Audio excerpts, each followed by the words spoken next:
Hello guys. So welcome to the new video. So இந்த வீடியோவில் மெயினாக பார்த்தீங்கன்னா நம்ம central banks and investment banks R hedge funds இவங்க மாதிரி ஃபினான்ஷியல் இன்ஸ்டிடியூஷன்ஸை ஃபோக்கஸ் பண்ணியிருக்க போது இது பியூர் ஃபண்டமெண்டல் பேஸ்டு வீடியோ. இது நான் யூடியூப்பில் செக் பண்ண வரைக்கும் தமிழ் கம்யூனிட்டி சைட்லேருந்து யாருமே போடலை. ஸோ இது ரொம்ப முக்கியமான ஒரு டாபிக். ஃபாரக்ஸோடைய ஃபண்டமெண்டல் பேசிக்ஸ் ஆர் டெக்னிக்கல் பேசிக்ஸ்லேயுமே இதை சொல்ல வேண்டும். பட் இது யாருமே சொல்லலை. அதனால் இது ரொம்ப ரொம்ப பேசிக்ஸ் ஆஃப் ஃபண்டமெண்டல் இது, ஓகேவா? ஆனால் இதுலேயே நிறைய விஷயங்கள் நீங்கள் இது வரைக்கும் ஃபாரெக்ஸில் தெரியாத விஷயங்கள் நிறைய விஷயங்கள் இந்த வீடியோவில் பார்ப்பீங்க. ஓகே, ஸோ ஃபஸ்ட்டு இந்த பேங்க்ஸ் பார்க்க போகிற டாபிக் பேசிக்காக பேங்க்ஸை பற்றி இருக்கும். இவங்கெல்லாம் யாருன்னு பார்த்தீங்கன்னா மார்க்கெட் மேக்கர்ஸ் அப்படின்னு சொல்லுவாங்க. அதை லைக் பிக் பாய்ஸ் அப்படின்னு சொல்லுவாங்க ஃபாரெக்ஸ் மார்க்கெட்டில். மார்க்கெட்டோடைய மூவ்மெண்ட் எல்லாத்தையும் இப்படி மேலே போகுதுனாலுமே அதுக்கு முன்னாடி ஒரு சென்ட்ரல் பேங்க் இருப்பாங்க. அதுக்கு முன்னாடி ஒரு பெரிய இன்வெஸ்ட்மெண்ட் பேங்க்கோட என்ட்ரிஸ் இருக்கும். பெரிய பெரிய மார்க்கெட் மூவ்ஸ் நடக்கிறது எல்லாமே பேசிக்காக சொல்லணும்னா மார்க்கெட்டை கண்ட்ரோல் பண்ணுறது இவங்க தான் சொல்லணும். இவங்கனால தான் நியூஸ் கேண்டில்ஸ் ஃபார்ம் ஆகுறது. சடன் டைமிங்கில் இப்போ ட்ரம்ப் பேசுகிறாங்கன்னா சடனாக மார்க்கெட் மூவ்மெண்ட் கொடுக்குறது எல்லாமே இந்த சென்ட்ரல் பேங்க்ஸ் ஆர் மார்க்கெட் மேக்கர்ஸோட வேலையாக தான் இருக்கும். ஸோ இதில் மோஸ்ட்டாக பார்த்தீங்கன்னா நம்ம 3 பேரை நம்ம மெயினாக பார்ப்போம், ஓகேவா? ஃபஸ்ட்டு பார்த்தீங்கன்னா சென்ட்ரல் பேங்க்ஸ். ஓகே, அடுத்து இவங்க ஒரு டைப் ஆஃப் கேட்டகரி. இவங்க தான் இருக்கிறதுலே பெரிய கேட்டகரி. ஒருத்தரையும் தனித்தனியாக பார்ப்போம். அடுத்து பார்த்தீங்கன்னா ஃபினான்ஷியல் இன்ஸ்டிடியூஷன்ஸ். ஓகே, அடுத்து பார்த்தீங்கன்னா மூணாவது கேட்டகரி தான் பார்த்தீங்கன்னா நமக்கு ஹெட்ஜ் ஃபண்ட்ஸ். நீங்கள் மேபி இந்த ஹெட்ஜ் ஃபண்ட்ஸுன்ற விட கேள்விப்பட்டிருக்கலாம். ஓகே, இப்போ இந்த 3 பேரும் ஒவ்வொருத்தர் ஒவ்வொரு மாதிரி வேலை பார்ப்பாங்க, ஓகேவா? மார்க்கெட்டை பொறுத்த வரைக்கும் இவங்க எல்லாருக்கும் ஹெட்னு ஒருத்தர் இருக்கார், ஓகேவா? அவங்க தான் பார்த்தீங்கன்னா நம்மளுடைய சென்ட்ரல் பேங்க். ஓகே, ஒரே நிமிஷம். சென்ட்ரல் பேங்க் தான் பார்த்தீங்கன்னா அவங்க எல்லாருக்கும் ஹெட். இவங்க லைக் மார்க்கெட்டை மூவ் பண்ணுறது இவங்க தான், ஓகே? அந்த ஹெட்ஜ் ஃபண்ட்ஸு எல்லாருக்குமே பார்த்தீங்கன்னா பெரிய head central bank. Okay, central பேங்க்ல இருந்து தான் நம்ம மெயினான மார்க்கெட்டுக்கு லிக்விடிட்டி ப்ரொவைட் ஆகிற விஷயங்களாக இருக்கட்டும் எல்லாமே பார்த்தீங்கன்னா சென்ட்ரல் பேங்க்ஸ் தான் முக்கியமான ஒரு ரோல் ப்ளே பண்ணுவாங்க சார்ட்டில். ஒவ்வொருத்தருக்கும் ஒவ்வொரு மாதிரி கேரக்டரிஸ்டிக்ஸ் இருக்குது. இப்போ சென்ட்ரல் பேங்க் அப்படின்னா யாருன்னா, இப்போ இந்தியா எடுத்துக்கிட்டோம்னு வச்சுக்கோங்களேன். இந்தியாவுடைய முக்கியமான சென்ட்ரல் பேங்க் யாருன்னா நம்ம இந்தியா நோட் பிரிண்ட் பண்ணுறது, மார்க்கெட்டோடைய மணி சப்ளை, இன்ட்ரெஸ்ட் ரேட்டை மெயின்டைன் பண்ணுறது எல்லாமே reserve bank of India, RBI, ஓகேவா? அவங்க தான் சென்ட்ரல் பேங்க்கு. அதே பார்த்தீங்கன்னா இப்போ ஆர்பிஐ இருக்க மாதிரி யூஎஸ்க்கு பார்த்தீங்கன்னா ஃபெட்ரல் பேங்க் ஆஃப் அமெரிக்கா. அடுத்து வேற யார் சொல்லலாம்? RBI, reserve bank of Australia. RB இது நியூசிலாந்து பேங்க்கு. வேற பார்த்தீங்கன்னா bank of Canada, Europe central bank, bank of England. So ஒவ்வொரு கண்ட்ரிஸ்க்கும் ஒவ்வொரு சென்ட்ரல் பேங்க் இருப்பாங்க. அவங்க தான் அந்த கரன்சியோடைய மெயினான ஒரு லைக் பிக் மேக்கர்ஸ் இருப்பாங்க. கரன்சியோட ஓவரால் ட்ரெண்டை மெயின்டைன் பண்ணுறது. இப்போ நம்ம சப்போஸ் யூரோ யூஎஸ்டி எடுத்துக்கிறோம்னு வச்சுக்கோங்களேன். இதில் முக்கியமான சென்ட்ரல் பேங்க்ஸ் ப்ளே பண்ணுவாங்க. அது மெயினானவங்க யாருன்னு பார்த்தீங்கன்னா யூரோப் சென்ட்ரல் பேங்க், இசிபின்னு சொல்லுவாங்க. அவங்க யூரோ கரன்சி, யூரோ யூஎஸ்டியில் இருக்க யூரோ அவங்க லைக் அதோடைய லிக்விடிட்டி மெயின்டைன் பண்ணுறதெல்லாம் பண்ணுவாங்க, ஓகேவா? அடுத்து இப்போ யூஎஸ்டிக்கு பார்த்தீங்கன்னா ஃபெட்ரல் ரிசர்வ், ஃபெட் இருப்பாங்க. ஸோ இவங்க மட்டும் தான் இந்த யூரோ யூஎஸ்டியில் ட்ரேட் பண்ணுவாங்கன்னா கிடையாது. மற்ற கண்ட்ரீஸோட இந்தியாவுடைய சென்ட்ரல் பேங்க்கான ஆர்பிஐ கூட ட்ரேட் பண்ணலாம், ஓகேவா? அது எல்லாமே பண்ணலாம். இவங்க மெயினாக இந்த யூரோவோடைய லிக்விடிட்டி மெயின்டைன் பண்ணுறது. இப்போ இவங்க ஈரோவோட லிக்விடிட்டி இதில் மெயின்டைன் பண்ணாங்கன்னா அதோட ரிஃப்ளெக்ஷன் பார்த்தீங்கன்னா ஈரோ என்எஸ்எட்டி, ஈரோ ஜேபிஒய் எல்லாத்துலேயும் அது ரிஃப்ளெக்ட் ஆகும், ஓகே? ஸோ அதனால் ஈரோன்றது மெயினான ப்ரைமரி பேர்னால. இப்போ அடுத்து பார்த்தீங்கன்னா இப்போ மெயினாக பார்க்குறது ஃபினான்ஷியல் இன்ஸ்டிடியூஷன்ஸ், ஓகேவா? சென்ட்ரல் பேங்க் பார்த்தாச்சு. இவங்க தான் சென்ட்ரல் பேங்க். இவங்க என்ன பண்ணுவாங்கன்றதை அடுத்து பார்க்கலாம். ஃபினான்ஷியல் இன்ஸ்டிடியூஷன்ஸ் அப்படின்னா இப்போ நான் ஒரு பில்லியனியராக இருக்கேன், ஒரு நல்ல ஒரு ப்ராஃபிட் பண்ணுற ஒரு ஏதோ ஒரு கம்பெனி வச்சுருக்கேன்னு வச்சுக்கோங்க, மல்டி மில்லியனியர் நான் இருக்கேன்னா எனக்கு இன்னும் ப்ராஃபிட் வேணும். எனக்கு நல்ல ஒரு இன்னும் இன்கம் வேணும். நான் இன்வெஸ்ட் பண்ணணும் இதில அப்படின்னா, அந்த ஃபினான்ஷியல் இன்ஸ்டிடியூஷன்ஸ் இருப்பாங்க.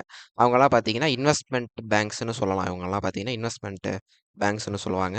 இவங்க என்ன பண்ணுவாங்கன்னா, இப்போ நம்ம கிளையண்ட்டா போவேன் நானு. ஓகேவா? அவங்க எனக்காக ட்ரேட் பண்ணுவாங்க.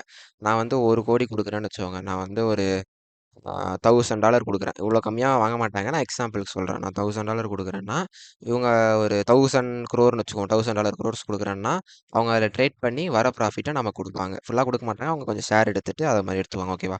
மெயினா முக்கியமான ஒரு மூவ் குடுக்குறது இந்த ஃபினான்ஷியல் இன்ஸ்டிடியூஷன்ஸ்.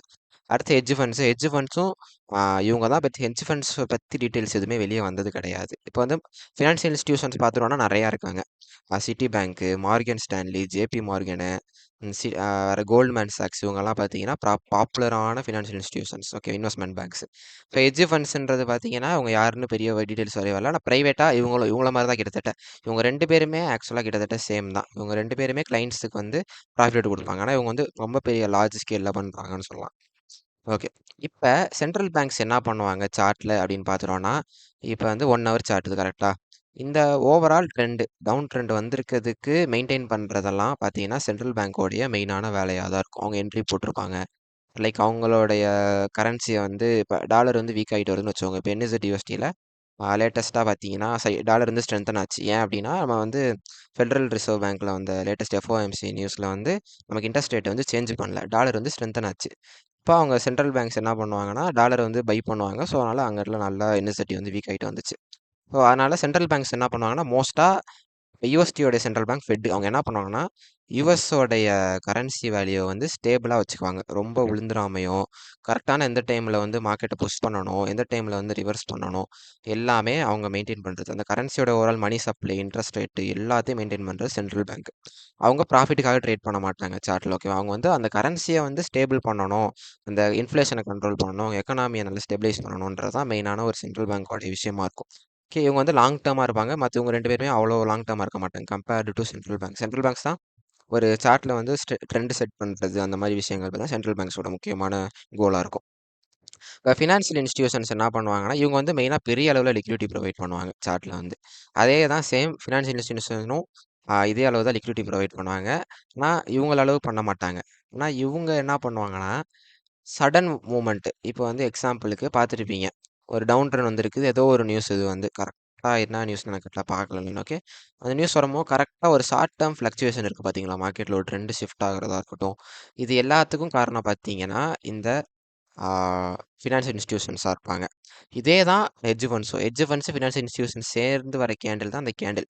ஓகேவா? இத நல்லா கிளியரா சொல்லிருவாங்க. இவங்க வந்து லைக் ப்ராஃபிட்ஸ்க்காக ட்ரேட் பண்றவங்கனால இவங்க எப்படி வேணா மார்க்கெட்ட மேனிபுலேட் பண்ணி விடுவாங்க. ஓகே.